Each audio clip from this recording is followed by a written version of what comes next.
Mga buddy, another day, another vlog din naman tayo. At ang ating i-vlog ngayon kasi napansin natin na yung bunga ng saging hinog na. Yung sa may puno. So kukunin natin yung bunga ng ng saging. Ayan paano Ito ay matagal na panahon tayo rin nakapagtibag ng puno ng saging. Ngayon magtitibag na ulit tayo. Kaya medyo hina-hina lang tayo. Pero ito naman nasa labas lang din naman ng bakod at nasa loob ng bakod na pinakamalaking bakod ng bahay, ang lote. Kaya kung mapapansin nyo, ito yung saging, papakita ko sa inyo. Ayan yung saging, oh. O yan, dalawa yan sila. Tapos kung mapapansin nyo yung isa na yon, ayun, oh. May hinog na. Ayan. Ayan, oh, may hinog na. Makikita nyo, ayan, oh. Ibig sabihin talagang tigas na siya. Ayan, talagang maganda na siya kunin, anihin dahil nga may hinog na. Dito lang sa Ayan, samahan niyo ako dito sa pagpitas ng saging saba dito sa ating bakuran. Ayan, medyo linisan na rin natin ibang kasi yung mga marami na damo dahil panay ulan-ulan. Kaya medyo linisan ko muna ito yung katabi rito.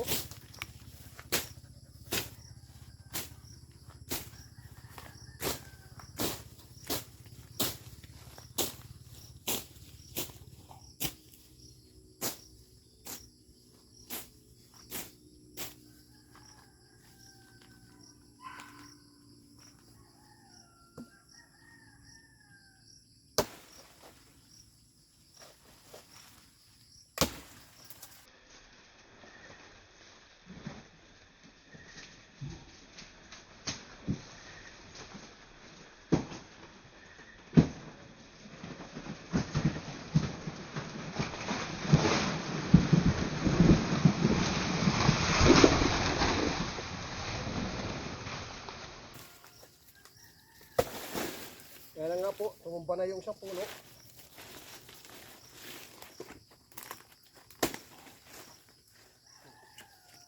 Ito yung isang ito yung isang buwig niya. Tapos kunin ulit natin yung isa pa.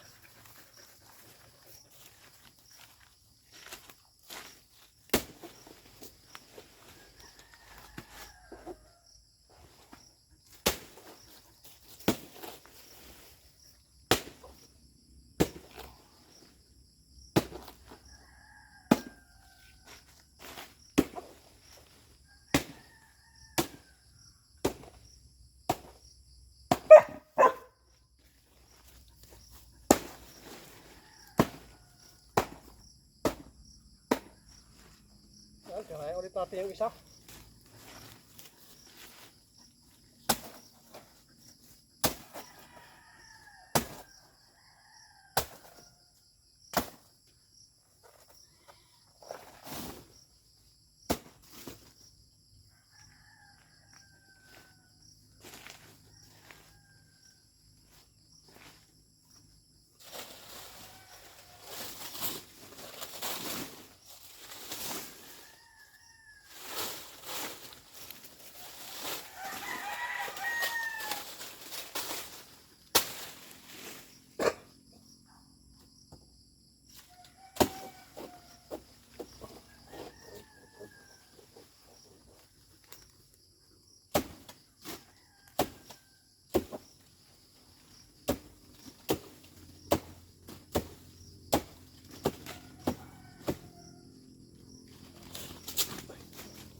Yan na yung pangalawa.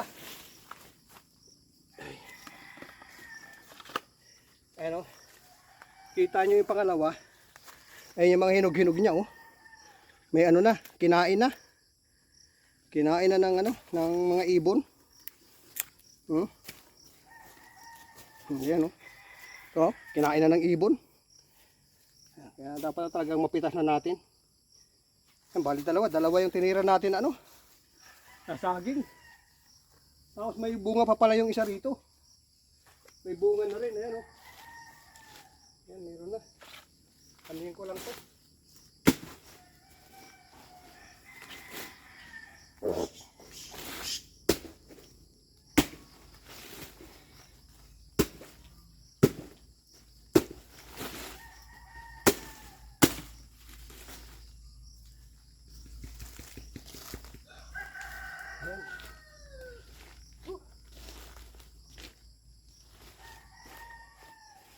Pagod. Yan, nakapagpitas na tayo ng ano rito, ng saging. Tapos ay sunod mga araw siguro, pag maganda panahon, balikan natin to. Para matabas-tabas natin, para ano, hindi tumas masyado yung mga damo rito. Gagawin natin yan. Dadalhin na natin itong ano, itong saging. Yan. Maraming salamat buddy sa pagsama nyo rito sa akin. Pagkuha natin ng ano, ng bunga ng saging na saba. Ayan, shoutout dyan sa ating ano, sa mga kaibigan dyan. Usually dun sa mga pupunta sa aking ano, mga live. Hindi ko na kayo isa-isa, hindi ko na kayo pangalanan. Alam niyo na kung sino kayo. Maraming salamat.